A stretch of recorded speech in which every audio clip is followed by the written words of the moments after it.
Hello students, स्वागत है आपका मेरे official YouTube channel agriculture success point पर। और आज अपने पढ़ेंगे डेंसिटी यानी घनत्व के बारे में।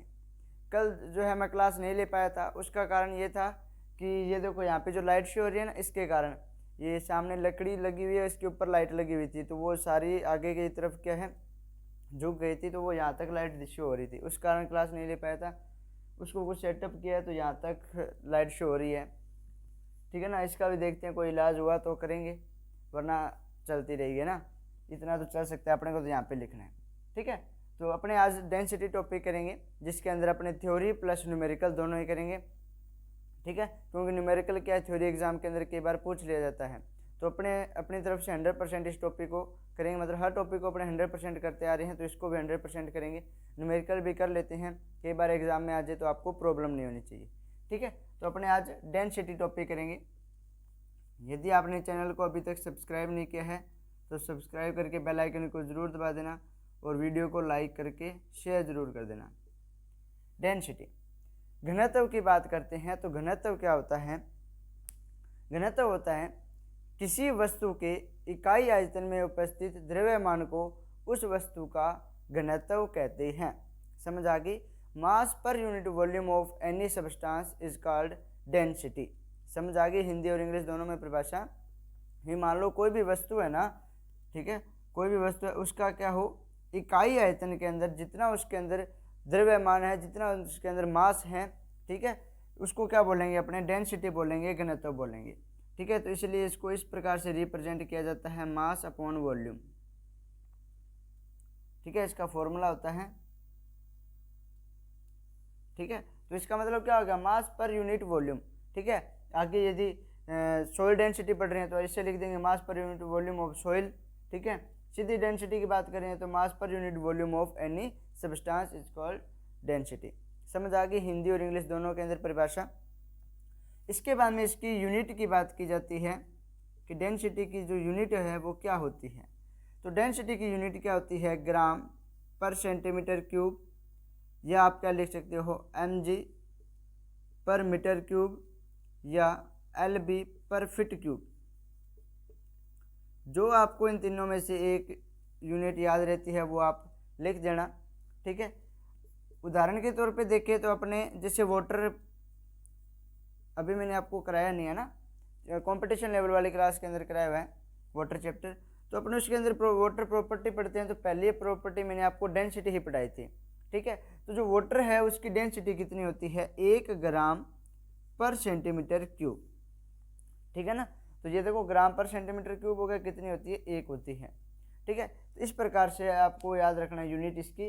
एग्जाम के अंदर 1 नंबर के यूनिट भी पूछी जा सकती है सीधी, कि जो डेंसिटी होती है, घनत्व जो होता है, उसकी यूनिट क्या होती है, इकाई क्या होती है। तो क्या होती है? ग्राम पर सेंटीमीटर क्यूब, mg पर मीटर क्यूब, या आपकी lb पर फीट क्यूब, ठीक है। ज़्यादातर जो टीचर है वो आपको 2 यूनिट बताते हैं ऊपर वाली, ठीक है। तो आपको ये भी आपको साथ में याद रखनी हो तो रख सकते हो आप, ठीक है। अब ये होगी यूनिट की बात, ठीक है। लेकिन अपने तो सॉइल वाले बंदे हैं, ठीक है ना, तो अपने किसकी डेफिनेशन पढ़ेंगे? सॉइल डेंसिटी की, ठीक है। अपने काम क्या आएगी? सॉइल डेंसिटी आएगी, मृदा घनत्व आएगा। अब मृदा घनत्व किसको कहते हैं? मृदा के इकाई आयतन में उपस्थित, मृदा के इकाई आयतन में उपस्थित पदार्थों के द्रव्यमान को मृदा घनत्व कहते हैं। समझ आ गई? मृदा के इकाई आयतन में उपस्थित पदार्थों के द्रव्यमान को मृदा घनत्व कहते हैं। Mass per unit volume of soil is called soil density. समझ आ गया? Mass per unit volume of soil is called soil density, ठीक है। अब हिंदी और इंग्लिश दोनों के अंदर मैंने आपको डेफिनेशन बता दी है, जो नोट करना चाहते हैं वो नोट कर सकते हैं। ये तो होगी इनकी डेफिनेशन, ठीक है। अब जो डेंसिटी होती है ना, वो 2 टाइप की होती है। एक सेकेंड, इसको रफ कर लेते हैं। जो डेंसिटी होती है वो 2 प्रकार की होती है।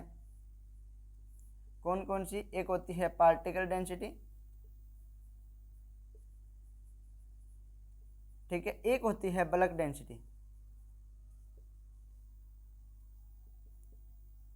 ठीक है।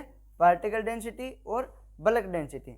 पार्टिकल डेंसिटी को क्या बोलते हैं? कण घनत्व,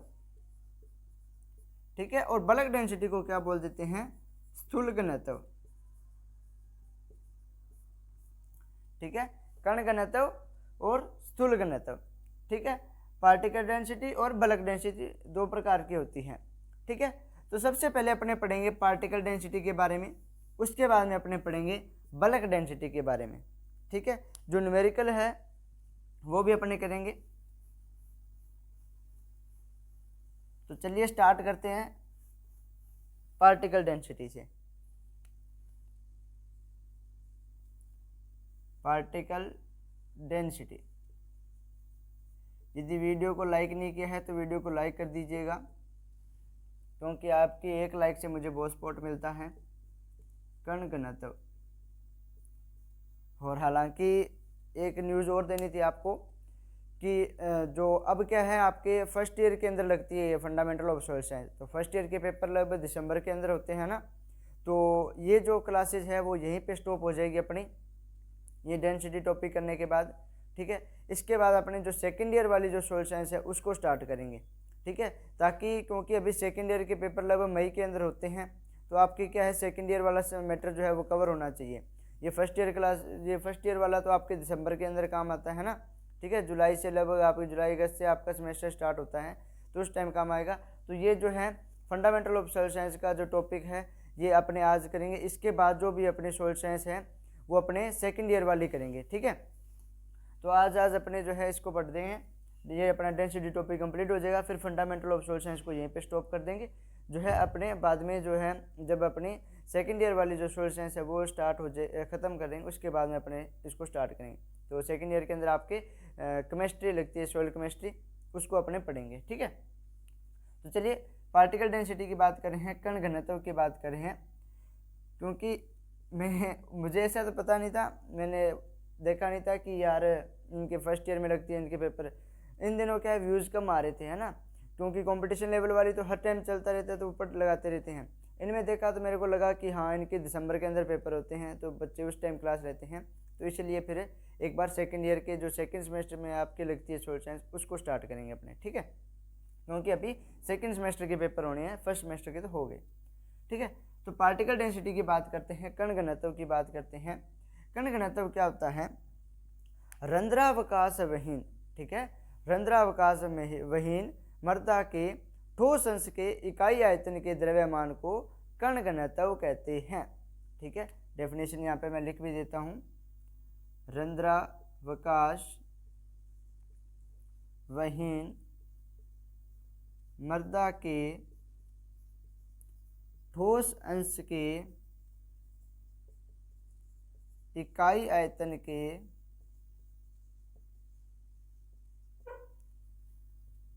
द्रव्यमान को कण घनत्व कहते हैं, ठीक है। इंग्लिश मीडियम वाले क्या लिखेंगे, मास per unit volume of, mass per unit volume of soil solid particles is called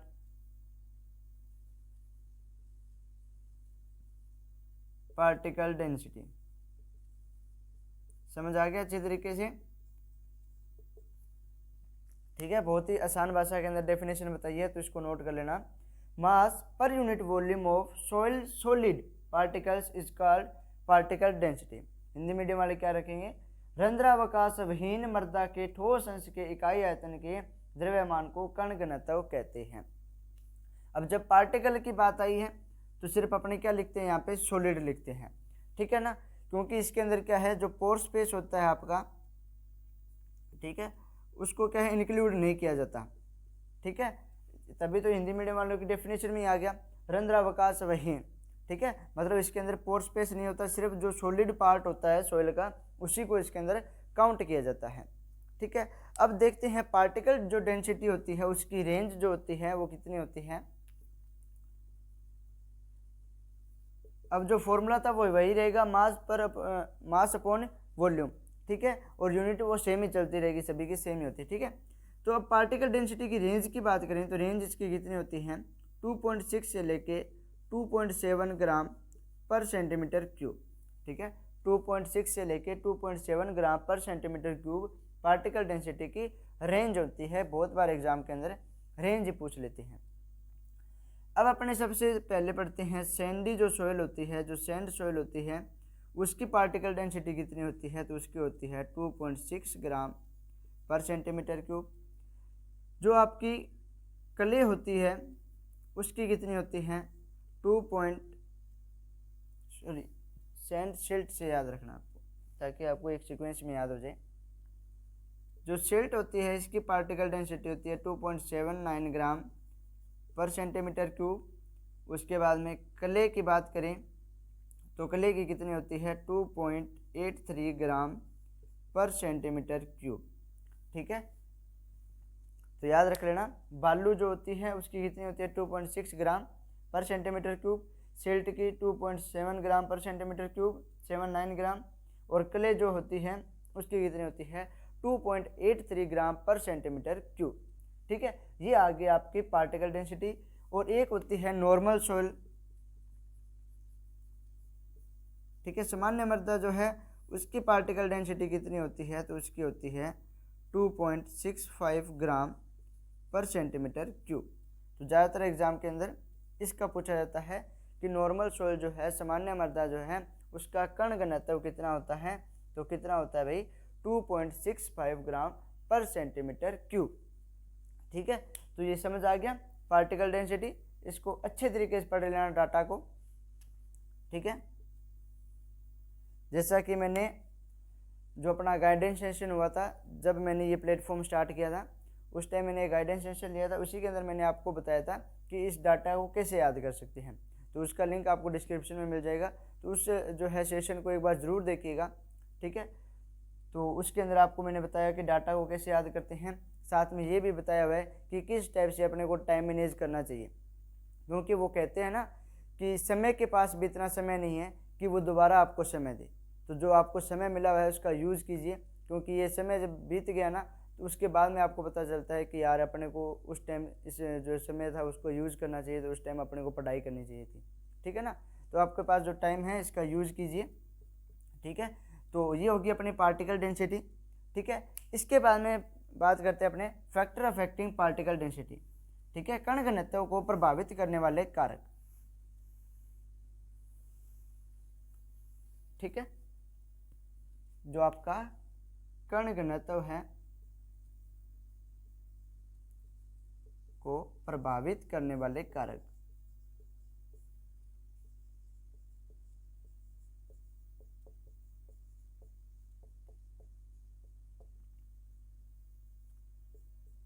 ठीक है, कण घनत्व को प्रभावित करने वाले कारक की बात करते हैं। फैक्टर अफेक्टिंग पार्टिकल डेंसिटी लिखने की जरूरत तो नहीं होगी ना, इंग्लिश मीडियम वालों एक बार हिंदी में लिख दिया। ठीक है, इंग्लिश मीडियम वाले लिख लेना फैक्टर अफेक्टिंग पार्टिकल डेंसिटी। पहला फैक्टर इसके अंदर लेते हैं अपने ऑर्गेनिक मैटर, कार्बनिक पदार्थ। ठीक है, जब कार्बनिक पदार्थ की बात आती है तो आप लोगों ने एक चीज़ अच्छी तरीके से पढ़ा हुआ है, शायद मृदा संरचना जो अपना पिछला लेक्चर था उसके अंदर मैंने आपको बताया भी था कि जो कार्बनिक पदार्थ होता है, ऑर्गेनिक मैटर होता है, इससे क्या होता है? रंध्रावकाश जो होता है वो अच्छा होता है। मतलब उसके अंदर क्या होता है? जो पोर स्पेस है वो बढ़ जाता है। ठीक है, सॉइल एयरेशन बढ़ जाता है। तो अपने को इस कंसेप्ट याद रखना है कि जब ऑर्गेनिक मैटर डालेंगे तो उसके अंदर क्या होएगा? पोर स्पेस बढ़ेगा, मतलब रंध्रावकाश बढ़ेगा। और जब रंध्रावकाश बढ़ जाएगा तो उसके अंदर सॉलिड क्या है? कम लगेगा। लेकिन अपने तो पार्टिकल डेंसिटी के अंदर पढ़ क्या रहे हैं कि सिर्फ सॉलिड जो है उसका वेट, ठीक है ना, पोर स्पेस इसके अंदर इंक्लूड नहीं है। ठीक है, रंध्रावकाश विहीन जो मृदा होती है उसका अपने पार्टिकल डेंसिटी पढ़ते हैं, कण घनत्व पढ़ते हैं। ठीक है, लेकिन ऑर्गेनिक मैटर डालेंगे तो उससे क्या होएगा? पोर स्पेस बढ़ जाएगा। तो आपको याद रखना है कि जब ऑर्गेनिक मैटर डालते हैं, ऑर्गेनिक मैटर बढ़ता है तो पार्टिकल डेंसिटी क्या हो जाती है? कम हो जाती है। समझ आ गया अच्छे तरीके से? ऑर्गेनिक मैटर डालेंगे तो पोर स्पेस बढ़ेगा, पोर स्पेस बढ़ गया मतलब पार्टिकल डेंसिटी क्या होगी? कम होगी। समझ आ गया अच्छे तरीके से? सेकंड बात करते हैं अपने खनिज पदार्थ की। ठीक है, मिनरल्स की। अब मिनरल्स की बात करें तो दो टाइप के मैंने आपको खनिज पढ़ाए थे, एक पढ़ाया था लाइट मिनरल, एक पढ़ाया था हैवी मिनरल।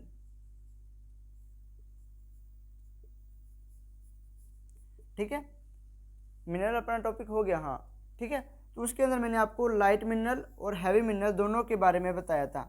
ठीक है ना, जो किसके बेस पे था, स्पेसिफिक डेंसिटी के बेस पे था। ठीक है, तो जो लाइट मिनरल था उसके अंदर मैंने आपको एग्जाम्पल क्या लिखाया था, उसके अंदर मैंने आपको एग्जाम्पल लिखाया था कि जो आपके सेकेंडरी मिनरल्स होते हैं, ठीक है, वो सारे लाइट मिनरल के अंदर आते हैं। मतलब जो हेमेटाइट हो गया, ठीक है, हेमेटाइट, लिमोनाइट, ये चीज़ें आती हैं। ठीक है, तो जो हेमेटाइट होता है वो लाइट मिनरल होता है। जो हैवी मिनरल होते हैं, हैवी मिनरल्स के अंदर अपना उल्टा हो गया ना। ठीक है, जो आपके लाइट मिनरल है उसके अंदर मैंने आपको लिखाया था आपके प्राइमरी मिनरल। ठीक है, और जो हैवी मिनरल्स है उसके अंदर मैंने आपको लिखाया था सेकेंडरी मिनरल्स। ठीक है, माय अपोलॉजी। तो जो प्राइमरी मिनरल्स होते हैं उसके अंदर अपने किसको रखते हैं, प्राइमरी मिनरल्स के अंदर अपने क्वार्ट्ज, फेल्डस्पार और माइका को पढ़ा था। ठीक है, तो मान लो अपने जैसे इसके अंदर उदाहरण लेते हैं क्वार्ट्ज, अच्छे तरीके से समझाऊंगा, अपना फोकस सारा इधर रखना। ठीक है, आपको पता भी लग जाएगा कि लाइट मिनरल के कारण क्या हो रहा है, हैवी मिनरल के कारण हो रहा है क्या हो रहा है, तो मैं उदाहरण के साथ समझा रहा हूँ। ठीक है, अब मान लो क्वार्ट्ज है, जो क्वार्ट्ज होता है ना, इसकी पार्टिकल डेंसिटी होती है वो कम होती है, लगभग ये होती है 3 पॉइंट समथिंग के करीब, 3.5 मान लो। ठीक है, जो प्राइमरी मिनरल्स होते हैं इनकी 3.5 के करीब होती है पार्टिकल डेंसिटी। ठीक है, और जो आपके सेकेंडरी मिनरल जैसे हेमेटाइट की बात करूँ मैं, हेमेटाइट, लिमोनाइट, इनकी जो डेंसिटी है वो 4.5 से लेकर लेवल 5.5 तक होती है, और ये 3.5 से कम होती है। याद रख लेना, क्वार्ट्ज जो है इसकी लगभग शायद तक है 3.2 के करीब है। ठीक है, तो मतलब क्वार्ट्ज, फेल्डस्पार, ये जो है इनकी जो डेंसिटी होती है ये 3.5 से कम होती है, और जो सेकेंडरी मिनरल्स है इनकी पार्टिकल डेंसिटी ज़्यादा होती है। तो अब जहाँ पर ज़्यादा वाली चीज़ें होगी वहाँ पर क्या होगा, पार्टिकल डेंसिटी बढ़ेगी, जहाँ पर कम वाली होगी वहाँ पर पार्टिकल डेंसिटी कम होगी। मतलब लाइट मिनरल बढ़ रहे हैं, मतलब क्या हो रहा है, कम डेंसिटी वाला बढ़ रहा है, तो वहाँ पर पार्टिकल डेंसिटी भी क्या हो जाएगी, कम। जहाँ पर ज़्यादा डेंसिटी वाले बढ़ रहे हैं वहाँ पर डेंसिटी भी क्या हो जाएगी, ज़्यादा। तो मतलब लाइट मिनरल से पार्टिकल डेंसिटी घटेगी, हैवी मिनरल्स बढ़ेंगे तो पार्टिकल डेंसिटी भी बढ़ेगी। समझ आ गया अच्छे से कंसेप्ट। थर्ड अपने बात करते हैं सोइल प्रोफाइल की, मृदा परिच्छेदिका। सोइल प्रोफाइल मृदा परिच्छेदिका किस प्रकार से प्रभावित करती है, तो इसके अंदर याद रखना है कि जैसे जैसे प्रोफाइल के अंदर, ठीक है, गहराई के अंदर जाते हैं, ठीक है, तो आजकल क्या है, मृदा परिच्छेदिका वाला लिखा नहीं आता, मृदा प्रोफाइल लिखा होता है, ये भी बता देता हूँ आपको। ठीक है, हिंदी में इस प्रकार से प्रोफाइल लिख देते हैं। तो जैसे जैसे प्रोफाइल के अंदर गहराई के अंदर जाते हैं तो क्या होता है कि जो अपनी पार्टिकल डेंसिटी है वो बढ़ती जाती है। ठीक है, क्योंकि ऊपर वाली साइड क्या आ जाता है आपका, जो ओ ओरिजिन आ जाता है, और ओ ओरिजिन के अंदर क्या होता है, ऑर्गेनीमेटर होता है। तो ऑर्गेनीमेटर बढ़ रहा है तो उससे क्या हो रही है, पार्टिकल डेंसिटी कम हो रही है। मतलब जैसे जैसे अपनी गहराई के अंदर जाते जाएंगे तो वहाँ पे मिनरल, साल्ट वगैरह बढ़ते जाएंगे, मतलब वहाँ पे पार्टिकल्स है वो ज़्यादा होंगे, एयर जो है वो कम होती है। ठीक है, पोर स्पेस वहाँ पे क्या हो जाता है, कम होता है। तो अपने को याद रखना है जैसे जैसे गहराई के अंदर जाते जाएंगे तो पार्टिकल डेंसिटी क्या होगी, बढ़ती जाएगी। बस आपको इतना सा पॉइंट याद रखना है कि मृदा परिच्छेदिका के अंदर जैसे जैसे गहराई में जाते हैं पार्टिकल डेंसिटी बढ़ती जाती है। ये होगी अपनी पार्टिकल डेंसिटी कंप्लीट। एक सबसे इम्पोर्टेंट जो है वो है कि पार्टिकल डेंसिटी इसको मेजर किससे करते हैं। ठीक है, हालांकि वैसे तो मैं एक अलग से सेशन लूँगा जिसके अंदर आपको सोइल साइंस से रिलेटेड जितने भी मीटर यूज़ किए जाते हैं उनका सारों का एक साथ में जो है बता दूंगा, लेकिन यहाँ पे आप अपने टॉपिक पढ़ रहे हैं तो बता देता हूँ। जो पार्टिकल डेंसिटी है वो किससे मेजर की जाती है, वो की जाती है पिक्नोमीटर से। ठीक है, किससे की जाती है, पिक्नोमीटर से जो है मेजर की जाती है। तो इसको अच्छे तरीके से नोट कर लेना भाई, आपके 1 नंबर के अंदर पूछा जा सकता है। ठीक है, पार्टिकल डेंसिटी जो है उसको किससे मेजर किया जाता है, तो किससे किया जाता है भाई, पिक्नोमीटर से जो है उसको मेजर करते हैं पार्टिकल डेंसिटी को। अब देखो इसके अंदर क्या है, पोर स्पेस अपनों ने इंक्लूड नहीं किया है, रंध्रावकाश जो है उसको नहीं ऐड किया है, नहीं जोड़ा है, मतलब इसके अंदर सिर्फ कण कण को पढ़ा है। तो ये जो है किसके लिए है इंपॉर्टेंट, अपने एग्रीकल्चर के लिए तो इंपॉर्टेंट नहीं है, क्योंकि एग्रीकल्चर क्या कहता है कि मृदा के अंदर मृदा वातन जो है, सॉरी जो वायु का संचार है वो अच्छा होना चाहिए, ठीक है, वातन जो है वो अच्छा होना चाहिए। लेकिन ये तो बोल रहा है कि भाई साहब उसके अंदर पोर स्पेस तो होना ही नहीं चाहिए, उसके अंदर तो सिर्फ कण कण होने चाहिए, ठीक है ना। तो ये अपने के लिए तो फिर इंपॉर्टेंट नहीं है, क्योंकि अपने को तो पोर स्पेस चाहिए उसके अंदर, ठीक है। तो पोर स्पेस ही नहीं होएगा तो वहाँ पर क्या होगी, माइक्रोब्स की ग्रोथ नहीं होगी, वहाँ पे प्रोडक्शन भी कम होएगा। तो इसलिए ये जो पार्टिकल डेंसिटी होती है, कण घनत्व होता है, वो एग्रीकल्चर पर्पज से इंपॉर्टेंट नहीं होता, लेकिन इंजीनियरिंग प्रोजेक्ट जो होते हैं उनके लिए इंपॉर्टेंट होता है। बड़े बड़े जो पुल बनाए जाते हैं वहाँ पर, क्योंकि वहाँ पर क्या होते हैं, वो सोइल को कॉम्पैक्ट करते हैं, वहाँ पे पोर स्पेस जो होता है उसको पूरे को एक्सक्लूड कर दिया जाता है, ठीक है। तो उनके लिए ये इंपॉर्टेंट होती है। सेकेंड अपने बात करते हैं बल्क डेंसिटी। यदि आपका कोई भी डाउट हो ना तो कमेंट बॉक्स के अंदर जरूर लिखिएगा, या आप एग्रीकल्चर सक्सेस पॉइंट जो है इसके ऑफिशियल इंस्टाग्राम चैनल पे जो है उस पर आप मेरे को पर्सनली मैसेज कर सकते हैं कि सर ये टॉपिक मेरे को समझ नहीं आया, इसको आप दोबारा बता दीजिए, तो मैं आपको दोबारा भी वो टॉपिक करवा दूंगा। डिस्क्रिप्शन में जो है लिंक मिल जाएगा इंस्टाग्राम का, तो वहाँ पर जाके आप मेरे को फॉलो कीजिएगा, ठीक है। अपने पढ़ रहे हैं बल्क डेंसिटी यानी स्थूल घनत्व। स्थूल घनत्व, स्थूल घनत्व की बात करें तो स्थूल घनत्व क्या होता है, शुष्क मृदा के, ठीक है, ध्यान से सुनना डेफिनेशन, शुष्क मृदा के इकाई आयतन के द्रव्यमान को स्थूल घनत्व कहते हैं। समझ आ गई, शुष्क मृदा के इकाई आयतन के द्रव्यमान को क्या बोलते हैं, स्थूल घनत्व बोलते हैं, ठीक है। Mass per unit volume of, ठीक है, mass per unit volume of dry soil is called bulk density, ठीक है, mass per unit volume of dry soil is called bulk density, ठीक है। शुष्क मृदा के इकाई आयतन के द्रव्यमान को स्थूल घनत्व कहते हैं। डेफिनेशन अच्छे से समझ आ गई। यूनिट वो मास पर यूनिट वॉल्यूम वही फॉर्मूला रहेगा, ठीक है, मास अपॉन वॉल्यूम, यूनिट वही सेम, ग्राम पर सेंटीमीटर क्यूब, mg पर मीटर क्यूब और lb पर फीट क्यूब। अब जो है मेन इसकी जो है अपने रेंज पढ़ते हैं। तो जो बल्क डेंसिटी होती है इसकी रेंज क्या होती है, इसकी होती है 1.1 से लेके 1.7 ग्राम पर सेंटीमीटर क्यूब। समझ आ गई, 1.1 से लेके 1.7 ग्राम पर सेंटीमीटर क्यूब। इसके अंदर यदि बात करूं पहले मैं क्ले की, तो क्ले की होती है 1.1 ग्राम पर सेंटीमीटर क्यूब।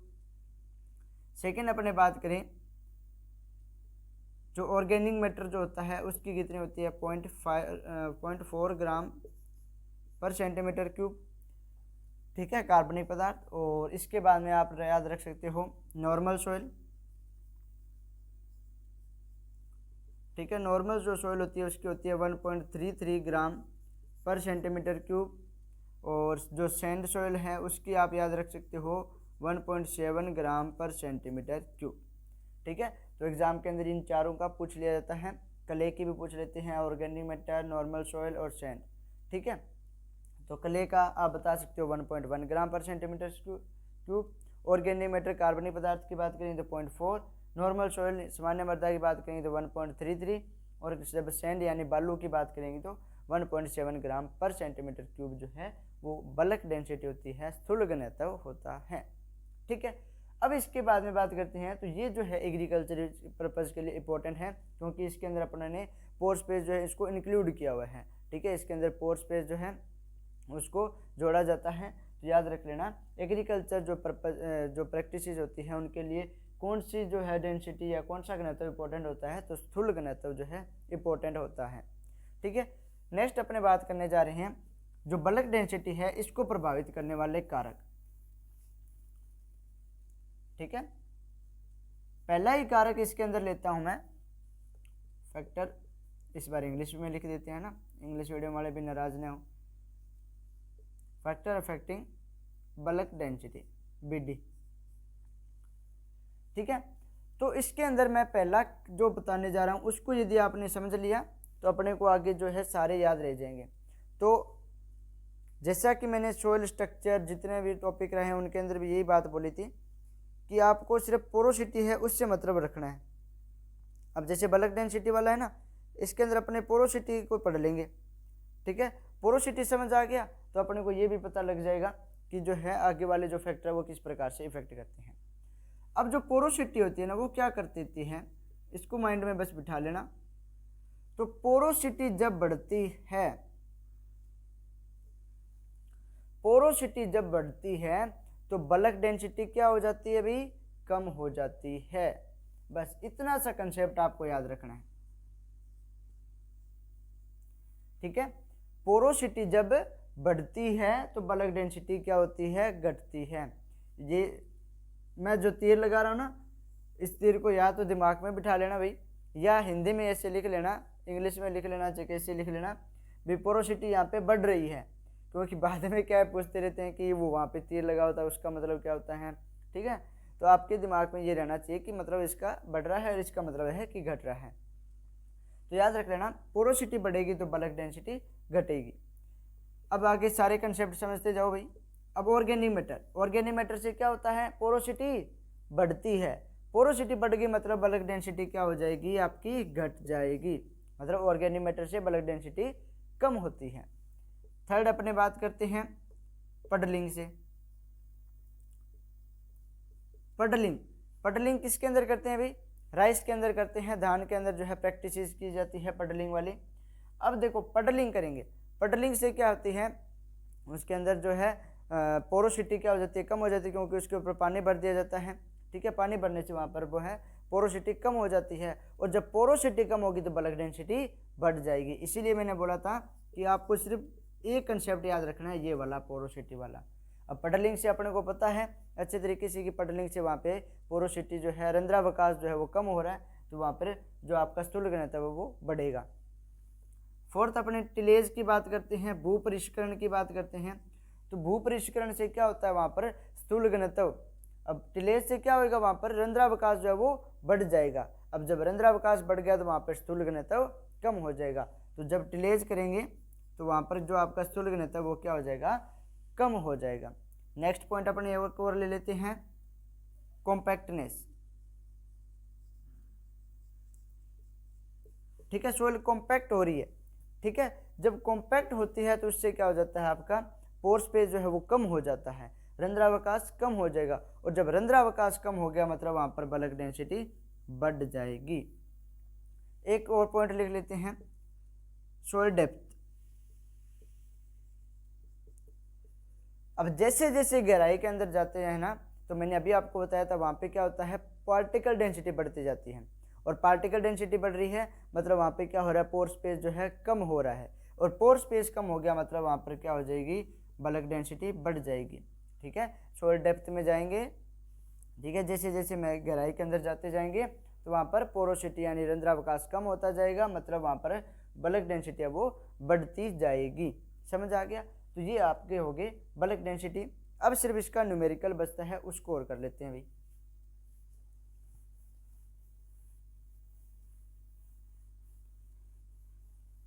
ठीक है, अच्छे से कहानी समझ आ गई ना ये वाली।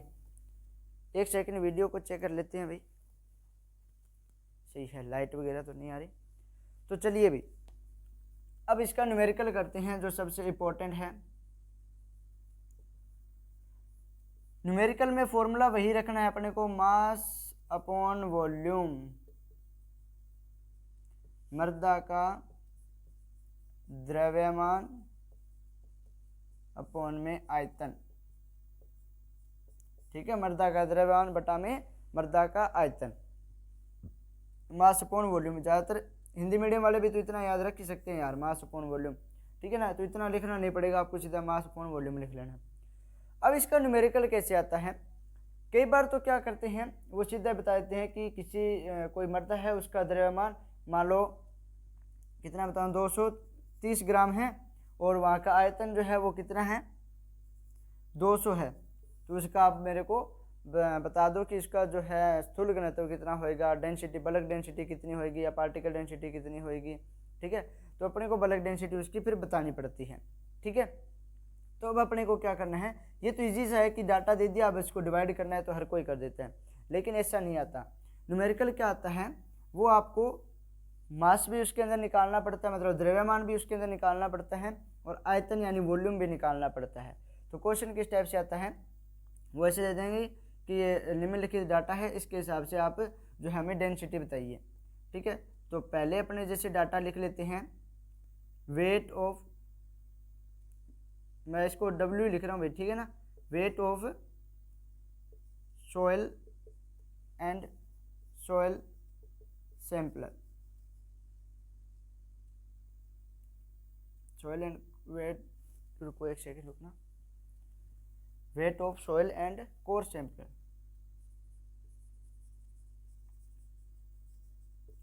ठीक है ना, इसके अंदर सैंपलर से जो लिया जाता है उसी समेत है ये वेट। ठीक है, मतलब इसके अंदर इंक्लूड है किसका, कोर सैंपलर और सोयल दोनों का है। तो wait of soil and core sampler कितना हो जाएगा, 220 ग्राम। ठीक है, तो wait of soil and core sampler कितना है, 220 ग्राम। सेकेंड पॉइंट आपको वो इसे लिख देंगे, वेट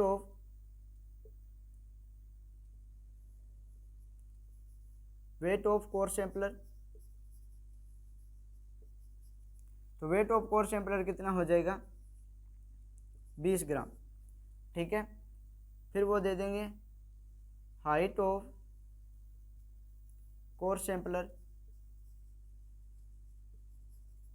कितनी दे देंगे वो, मान लो आपको 3, और उसके बाद में रेडियस की बात कर लेंगे, वो रेडियस मान लो आपको 5 दे दी।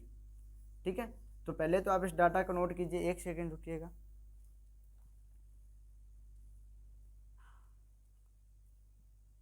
जल्दी से इस डाटा को नोट कीजिए।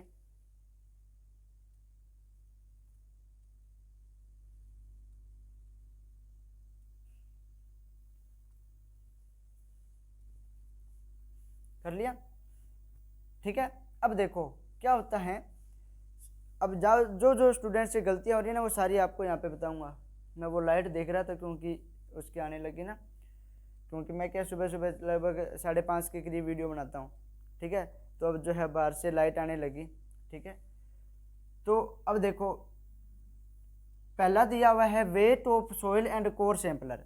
अब अपने को पता है यहाँ पे, ये देखो हिंदी मीडियम वालों को तो स्पष्ट लिखा है मृदा का द्रव्यमान, मतलब जो मास लेंगे वो किसका होएगा, तो वो जो होता है अपने सोइल का लेते हैं। लेकिन यहाँ पे तो अपने को किसका दे दिया भाई साहब, सोइल का तो दिया, प्लस अपने को कोर सैंपलर और जोड़ के दे दिया। ठीक है, तो कितना था, 220। ठीक है, तो ऐसे भी लिख सकते हो आप मास। ठीक है, इस प्रकार से इसका फॉर्मूला भी बना सकते हो। मास क्या होता है, weight of soil and core sampler minus weight of core sampler. ठीक है, पूरा आपको कंप्लीट ही बता देता हूँ फिर। तो weight of core sampler, soil and core sampler और वेट ऑफ कोर सैंपलर, ये अपने निकल जाएगा मास, फिर वॉल्यूम निकालेंगे। तो weight of soil and core sampler कितना हुआ है, 220 minus weight of core sampler का वेट कितना दिया हुआ है, 20 ग्राम।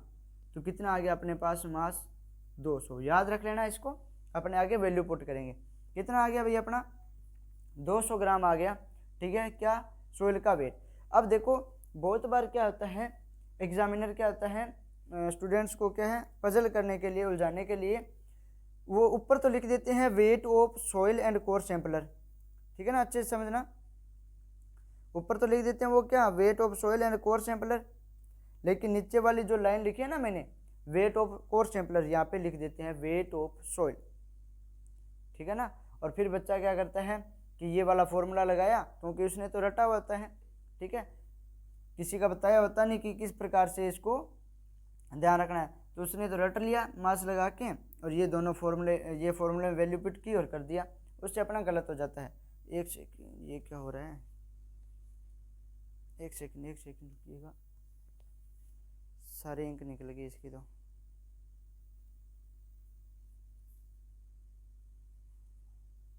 Just 1 second. ठीक है, तो वो तो इस प्रकार से कर लेते हैं, लेकिन याद रखना है कि जब यहाँ पर सिर्फ सोइल का वेट दिया हो तो अपने को ये वाली चीज़ नहीं करनी है, लेकिन जब कोर सैंपलर का वेट दे रखा हो फिर आपको करनी है। फिर अपने को सोइल का वेट निकालना है कि इसमें सोइल और कोर दोनों का है और यहाँ पे कोर का दे दिया, मतलब कोर्स पे सैंपलर का वेट माइनस कर दें तो अपने पास सोइल का बच जाएगा और यहाँ पे लिखना है सोइल का वेट है। ठीक है, तो ये अपने पास आ गया मास। अब वॉल्यूम करना है, इसीलिए मैंने बोला था कि इस प्रकार से न्यूमेरिकल आता है, वो सीधा डायरेक्ट मास और वॉल्यूम नहीं देते। अब वॉल्यूम निकालना है अपने को। ठीक है, वॉल्यूम का फॉर्मूला क्या होता है, पाई आर स्क्वायर एच, पाई का मान 3.14 इंटू आर, रेडियस देखो कितनी है, तो रेडियस दी हुई है 5, तो 5 इंटू 5 क्योंकि आर स्क्वायर है। ठीक है, मल्टीप्लाई में हाइट, एच से क्या होता है हाइट, हाइट कितनी दी हुई है कोर सैंपलर की 3, जब इसको मल्टीप्लाई करेंगे 25 या 75 7 या 21 लगभग, ये मैंने किया था उस टाइम आया था, तो हाँ 235। ठीक है, कितना आएगा 235 वॉल्यूम आ गया। अपने को क्या चाहिए था, मास और वॉल्यूम दोनों, तो मास भी अपनों ने निकाल लिया, वॉल्यूम भी निकाल लिया, मतलब अपने पास दोनों चीज़ें आ गई। अब अपने इसको जो है कर सकते हैं आसानी से। अब जो गलतियाँ होती है वो क्या क्या होती है, देखो एक तो अभी मैंने बता दिया, सोइल का वेट दे देंगे, साथ में कोर सैंपलर का भी दे देंगे। ठीक है, वहाँ पे कंफ्यूज नहीं होना। सेकंड वो क्या करते हैं, ये जो मैंने लिखा है ना रेडियस ऑफ कोर सैंपलर, यहाँ पर वो क्या है आपको डायमीटर भी दे सकते हैं। रेडियस का मतलब क्या हो जाता है भाई त्रिज्या, और डायमीटर का मतलब हो जाता है व्यास। ठीक है, तो व्यास क्या होता है त्रिज्या का दुगुना। ठीक है, रेडियस जो है उसका स्क्वायर क्या होता है, जो आपका डायमीटर होता है। तो याद रख लेना, यदि यहाँ पर त्रिज्या दी हुई है तो ये रखेंगे, यदि व्यास दिया है तो इसका आधा कर लें। मान लो आपको दिया होता कि मरता जो कोर सैंपलर है उसका व्यास जो है वो 6 है। ठीक है, कोर सैंपलर का व्यास कितना है 6 है। फिर अपने को क्योंकि जो फॉर्मूला है उसके अंदर तो त्रिज्या पूछ रहा है, फिर इसका क्या कर देते हैं आधा कर देते हैं, मतलब 3 रखते हैं यहाँ पे। ठीक है, तो ये जो दो गलतियाँ होती है स्टूडेंट से, इनको अच्छे तरीके से याद रखना है कि यहाँ पे व्यास दिया हुआ है या त्रिज्या दी हुई है, डायमीटर दिया हुआ है या रेडियस। तो अपने पास मास भी आ गया, वॉल्यूम भी आ गया, तो लगाओ मास अपॉन वॉल्यूम। तो मास कितना है 200 निकाला था, वॉल्यूम कितना आ गया 235। जब इसको डिवाइड करेंगे तो 0.85 के करीब आता है, तो ये आपकी डेंसिटी आ गई भाई। इस प्रकार से आपको ये न्यूमेरिकल करना है। समझ आ गया न्यूमेरिकल? यदि आपको कोई भी डाउट हो तो कमेंट बॉक्स में ज़रूर लिख देना। ठीक है कि सर मेरे को यहाँ से ये न्यूमेरिकल समझ नहीं आया, तो मैं एक न्यूमेरिकल की क्लास और ले लूँगा जिसके अंदर अपने जो पोरोसिटी वाला जब न्यूमेरिकल करेंगे तो उसके साथ 1-2 न्यूमेरिकल इसके भी कर लेंगे। ठीक है, तो ये जो है आपका हो गया। तो देखता हूँ कि कल से जो है आपका या तो एक बार पोरोसिटी वाला टॉपिक और रहता है अपना, ठीक है, फिर जो है इससे रिलेटेड चीज़ है वो सारी हो जाएगी। ठीक है, फिर अपने को जो सेकेंड ईयर के सेकेंड सेमेस्टर वाली जो सोइल केमिस्ट्री है उसको स्टार्ट कर लेंगे एक बार। ठीक है, तो वो जो भी है मैं आपको इंस्टाग्राम पे अपडेट कर दूंगा और यूट्यूब पे भी अपडेट कर दूंगा कि कल से कौन सी क्लासेज हुआ करेगी। और आज से रेगुलर आपकी 10 बजे क्लास हुआ करेगी। ठीक है, आप बीच में कोई भी छुट्टी नहीं होगी, चाहे ये जो है लाइट वाली प्रॉब्लम आई फिर भी अपने क्लास लेंगे। ठीक है, तो चैनल को अभी तक सब्सक्राइब नहीं किया है तो चैनल ज़रूर सब्सक्राइब करना और बेल आइकन को दबा देना, वीडियो को लाइक कर देना और जो भी आपके डाउट हो वो कमेंट बॉक्स में लिख देना। Thank you.